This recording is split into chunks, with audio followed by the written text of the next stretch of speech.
Bonjour les étudiants de tronc commun scientifique. Je vous présente le modèle. Le modèle 1 du contrôle continu numéro 2 se rapportant aux facteurs hydrographiques et climatiques. Après le nom et prénom, classe et groupe et durée, je passe à la partie 1 de cette évaluation. Restitution des connaissances sur 5 points. Exercice numéro 1. Donc ici, je lis l'énoncé, puis je passe à la correction de chaque exercice. Alors, énoncé de l'exercice numéro 1 sur 2 points. Définissez les expressions et les mots suivants. Premièrement,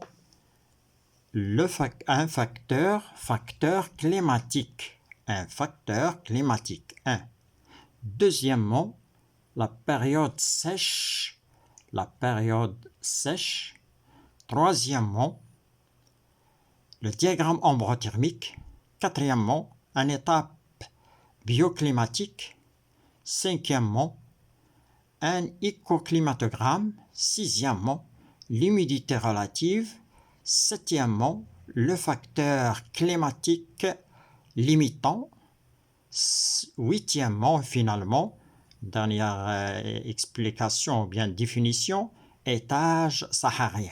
Alors, passons maintenant à la correction de ces définitions, de ces expressions et ces mots. Alors, voilà la correction des définitions, des expressions et les mots suivants. Facteur hydrographique, c'est une condition atmosphérique d'une région. Que peut être cette condition? Peut être la température, les précipitations, l'humidité. Précipitation et humidité, c'est la même chose. Ou l'ensoleillement. Deuxièmement, la période sèche. Ici, j'ai oublié de traduire ça en arabe. Fatrat al-Quhula, la période sèche. C'est une période de l'année caractérisée par une très faible pluviométrie et un fort degré de température. T est supérieur à P. هي فترة من السنة التي تتميز بقلة التساقطات وارتفاع درجة الحرارة. وارتفاع درجة الحرارة 2 T أكبر من P. On passe maintenant à troisièmement, le diagramme ombrothermique, c'est une représentation graphique de la variation des moyens mensuels des précipitations P et des moyens mensuels des températures grand T en fonction des 12 mois de l'année sur un même graphe. الأخطوط هنا الأخطوط مطر حراري هي تمثيل مبياني لتغيرات المعدلات التساقطات ومعدلات درجات الحرارة بالنسبة ل 12 شهرا في السنة في نفس المعلم أو في نفس المبيان. Un étage bioclimatique, c'est une zone du diagramme bioclimatique d'Amberger caractérisée par un climat déterminé. مجال حي مناخي هي مجال في الأخطوط الحي مناخي لأمبرجي يتميز بمناخ معين. Un écoclimatogramme الأخطوط الحي البيئي المناخي, c'est une représentation graphique de la zone de tolérance et de la zone de la vie optimale d'un animal sur un climatogramme d'une station. هي تمثيل مبياني لمجال التحمل ومجال العيش الأمثل لحيوان في على الأخطوط حي مناخي لمحطة. Sixièmement, l'humidité relative ou hygrométrie الرطوبة النسبية. Ou hygrométrie, c'est le rapport entre l'humidité absolue et le volume de saturation de l'air en humidité, VS. en pourcentage. Sa formule est la suivante, HR est égal à HA, c'est-à-dire l'humidité relative est égale à l'humidité absolue divisée par le volume de saturation de l'air fois 100. Septièmement, le facteur climatique limitant. العامل المناخي المحدد. C'est un facteur qui commande par sa concentration et ou bien son intensité un phénomène physiologique déterminé. La variation des autres facteurs reste sans effet. العامل المناخي المحدد وهو عامل الذي يتحكم بتركيزه أو شدته في ظاهرة فيزيولوجية معينة ويعتبر تغيير العوامل الأخرى بدون جدوى يعني بدون تأثير. Huitièmement et finalement étage صحراء وهي المنطقة أو المجال الصحراوي. C'est une zone bioclimatique caractérisée par des températures plus élevées et de faibles pluviométries. وهي مجال حي مناخي يتميز بدرجة حرارة مرتفعة وتساقطات ضعيفة. On passe maintenant à l'exercice numéro 2 énoncé. Exercice numéro 2 énoncé sur 3 points. Répondre par vrai ou faux. Alors, petit a, le climat, c'est un ensemble d'affirmations dans lesquelles vous devez répondre par vrai ou faux. Le climat est un ensemble de conditions physiques avec S et chimiques. Physique des conditions, je reprends cette phrase, le climat est un ensemble de conditions physiques avec S et chimiques et biologiques du milieu. Donc ici, les conditions physiques, chimiques, c'est faux. Le climat est un ensemble de conditions atmosphériques telles que la température, l'humidité et ainsi de suite. Donc c'est faux. B. Le contrôle des facteurs climatiques permet d'améliorer le rendement du bétail. C'est vrai, le rendement du bétail. Donc j'ai dit le contrôle des facteurs climatiques permet l'amélioration du rendement du bétail. C'est vrai. Et il permet aussi le rendement dans le domaine de l'agriculture. L'amélioration, le contrôle des facteurs climatiques permet aussi le rendement dans le domaine de l'agriculture. C'est vrai. Donc, un animal peut vivre au-delà de sa zone de tolérance. C'est faux. Il ne peut pas vivre au-delà de sa zone de tolérance. La zone de tolérance, c'est la zone de température et de l'humidité que peut supporter n'importe quel animal dans son milieu de vie. Donc, c'est faux. D. Les facteurs climatiques, les facteurs du cèdre, les forêts du cèdre. Les forêts du cèdre existent dans des zones humides, subhumides et arides. Non, arides, il n'existe pas dans les zones arides. Ils existent dans les zones humides et subhumides simplement. Donc c'est faux. Il faut supprimer cette zone aride. C. La zone bioclimatique des hautes altitudes se caractérise par l'existence des plantes encoussinées. C'est vrai, on a vu ça dans les versants de la vallée de Pueblan. Il y a des plantes encoussinées dans des hautes altitudes. D. Les versants exposés au nord ont un climat aride et chaud que les versants exposés au sud. C'est le contraire. Les versants exposés au sud qui ont un climat aride et chaud. Ils n'ont pas les versants exposés au nord. Donc c'est faux. L'écoclimatogramme permet de connaître la zone de tolérance et de vie optimale d'un animal. C'est vrai.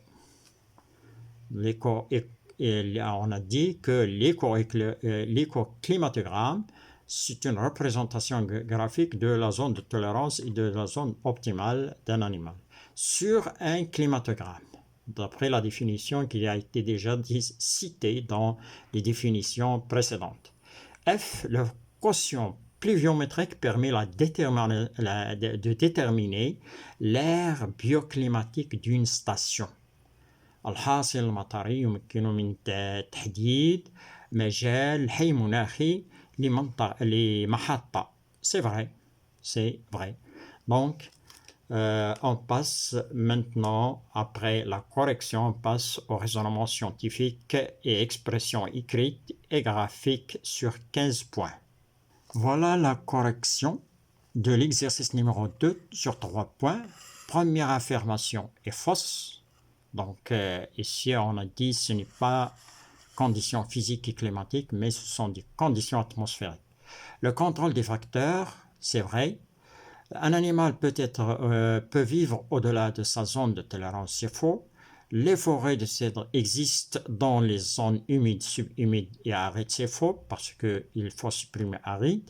La zone bioclimatique des hautes altitudes se caractérise par des plantes en coccinelle, vrai, et les versants exposés au nord ont un climat aride et chaud que les versants exposés au sud. Au sud, c'est faux. L'écoclimatogramme permet la connaissance ou bien la connaître de la zone de tolérance et de la vie optimale d'un animal, c'est vrai. Et finalement, le quotient pluviométrique permet de déterminer l'ère bioclimatique d'une station, c'est vrai. On passe maintenant au raisonnement scientifique et expression écrite et graphique. Voilà l'énoncé de raisonnement scientifique et expression écrite et graphique sur 15 points.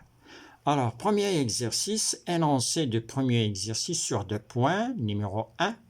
Numéro 1 dans le raisonnement, le document 1 le document 1 présente l'altitude et la nature du sol des stations Chefchaouen, Azrou, Ouelmes et Ktama, où se développe le chêne vert. On va parler ici du chêne vert. Et le document 2 présente les données climatiques de la station de Ouelmes. L'une de Ouelmes, il est située parmi les 4 stations Chaoun, Azrou et Ktama. Une seule station. On vous a donné des données climatiques de Ouelmes. Alors, le premier document, vous voyez qu'il s'agit d'un document dans lequel il y a les stations Chaoun, Azrou, Ouelmes et Ktama. Altitude de Chaoun 630 mètres, nature du sol calcaire. Azrou 1250 mètres altitude et est situé à une altitude de 1250 mètres, calcaire dolomitique, la nature de son sol. Ouelmes 1200, situé à une altitude de 1260, et la nature du sol, schiste et granit.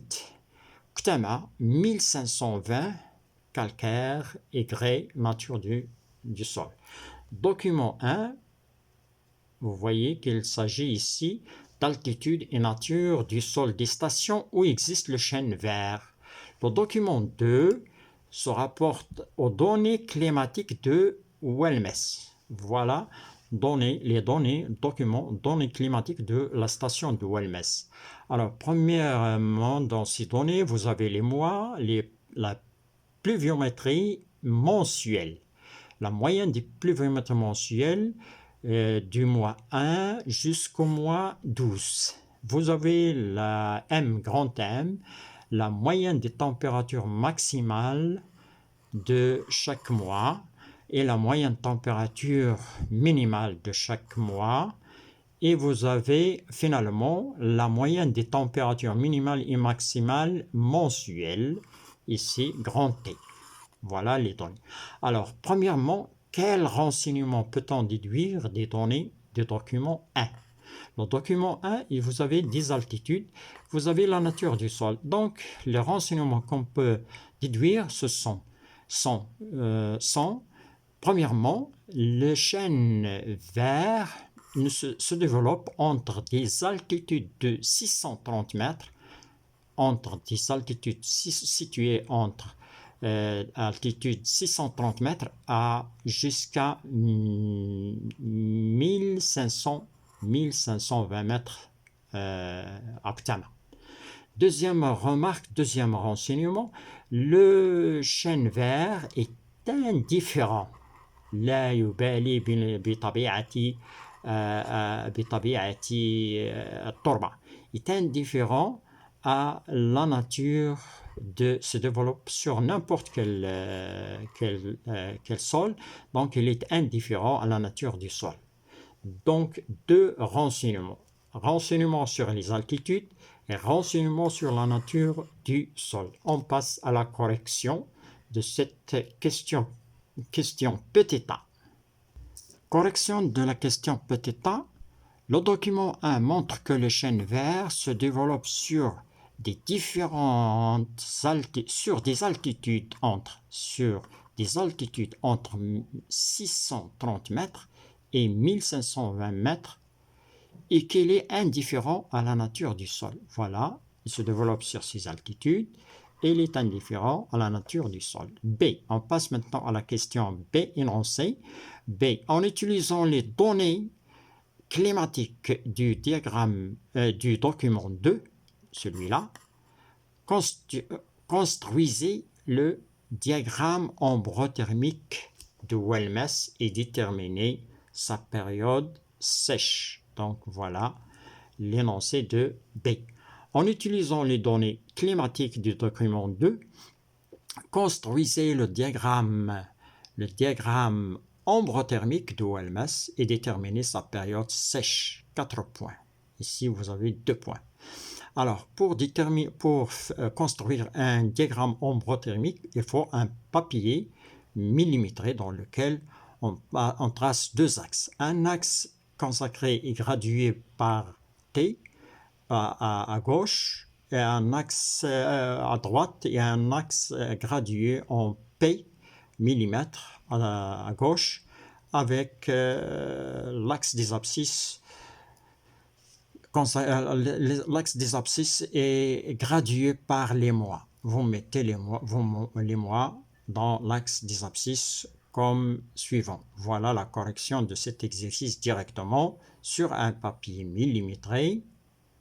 Vous avez, je dois zoomer afin de rendre la photo plus petite.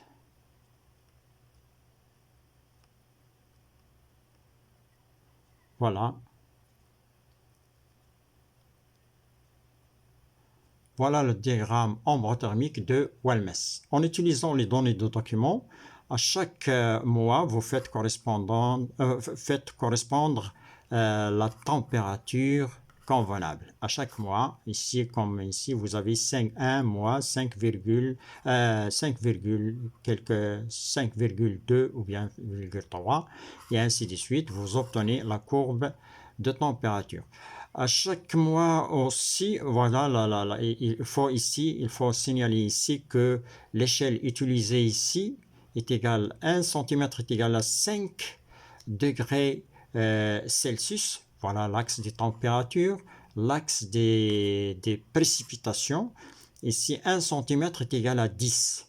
Donc, lorsque vous appliquez 10, ici, dans les précipitations, et vous appliquez 5 pour le degré de température, vous appliquez la règle de 2P est égal à T, ou bien T est égal à 2P. T, 5 est égal à 2 fois 10, ou bien 10 est égal à 2 fois 5, c'est-à-dire P est égal à 2T. Ou bien T est égal à 2 fois P. Est égal à P. 2T est égal à P. C'est tout simplement c'est une échelle.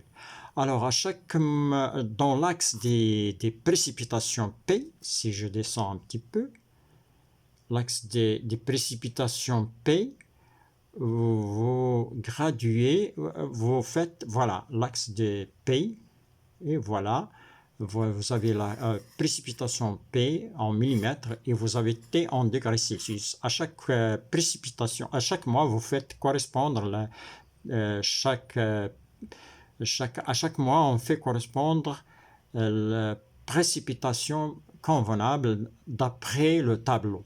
C'est-à-dire, si je reviens sur le tableau, par exemple, je vous montre la décision, la valeur des précipitations 129,2 au moins 1. Donc, et la température grand T est égale à 7,2.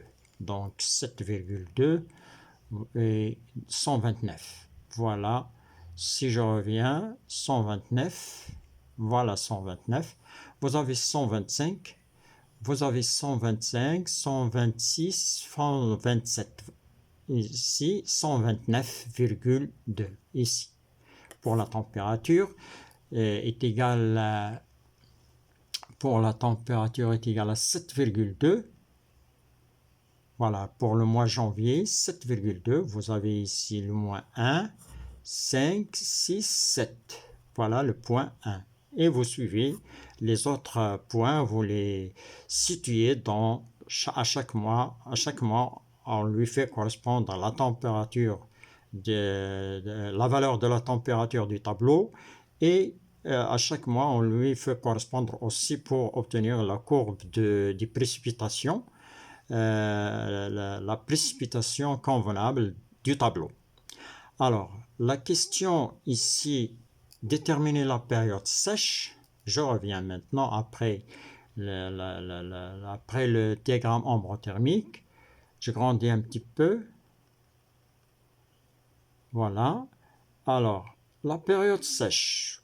En ce qui concerne la période sèche, vous la déterminez à partir du diagramme ombre thermique. Voilà, le diagramme ombre thermique vous montre que la période sèche, c'est une période comme on l'avait définie dans les définitions, dans laquelle il y a une élévation de température, le degré de température s'élève au maximum, et une baisse de précipitation, une faible précipitation, la faible précipitation. Et l'intersection ici des deux courbes vous donne la période sèche. La période sèche ici, il commence du mois 6 et finira au mois 9, sans durer et 3 mois.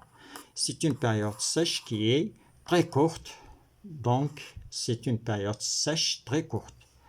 Alors, la période sèche de Welmez, la réponse, la période sèche de Welmez a une durée de 3 mois, comme commence du mois 6 juin au mois 9 septembre. C'est une période sèche courte de 3 mois. C'est une période qui est courte. Calculer le quotient pluviométrique de la station de Welmez. Pour calculer le quotient, il nous faut Q, c'est-à-dire le quotient pluviométrique. On n'a pas ce quotient pluviométrique dans le tableau, mais vous avez les précipitations mensuelles. PA, il nous faut PA. PA, on le déduit de la somme des précipitations mensuelles. La somme des précipitations mensuelles vous donne PA est égal à 732,4 à Welmez. Les précipitations annuelles est égale à 732,4.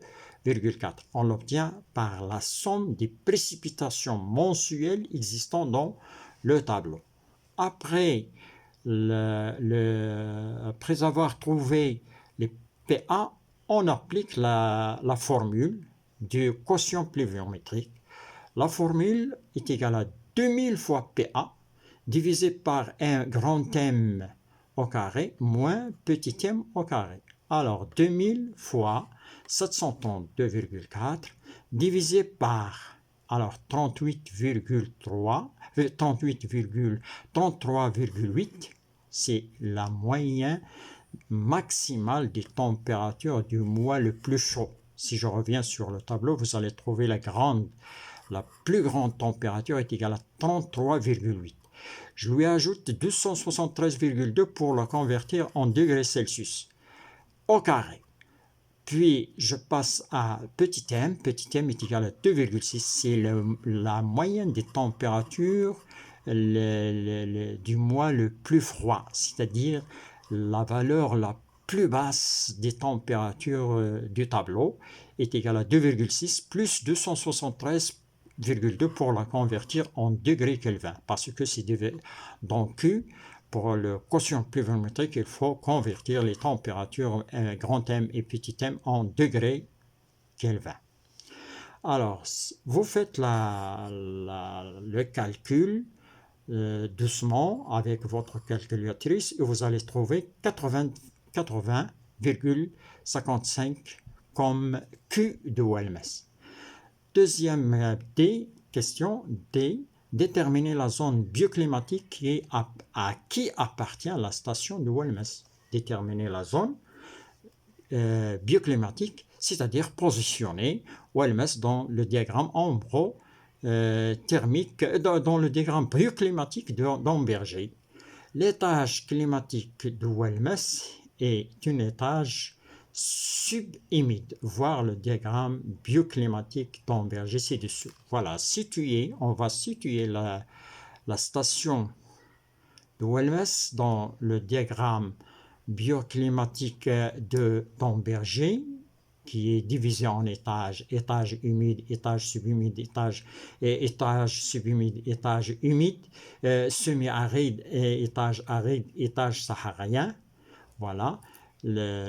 On la situe Welmès d'après sa température petit m est égale à 2,6, voilà 2,5,6 et Q est égal à 80,55, l'intersection des deux axes ordonnés qui ont pour ordonner 80,55 et 2,6 vous donnent la position de Welmès dans le diagramme dans le diagramme d'Amberger, c'est-à-dire son étage. Détermine son étage qui est égal étage subhumide. On passe maintenant à l'exercice numéro 2 dans le raisonnement scientifique énoncé. Voilà l'exercice. Exercice numéro 2, 5 points. La mouche méditerranéenne vit sur certains fruits des arbres fruitiers. C'est une mouche qui vit sur certains fruits, des fruits des arbres fruitiers, comme le pommier, le pêcher, et ainsi de suite. Le document 1 suivant représente le climatogramme A de la station d'Agadir et le climatogramme K et le climatogramme K de la station de Khribga, avec un écoclimatogramme des conditions favorables de la vie de la mouche méditerranéenne. Donc vous avez un climatogramme d'Agadir, un climatogramme de Khribga et un écoclimatogramme, c'est-à-dire les climatogrammes avec la zone de tolérance et la zone de vie optimale de cette mouche. C'est ce qu'on appelle un écoclimatogramme des conditions favorables de la vie de la mouche méditerranéenne. Alors, la question qui se pose sur voilà le diagramme, les diagrammes, voilà le document 1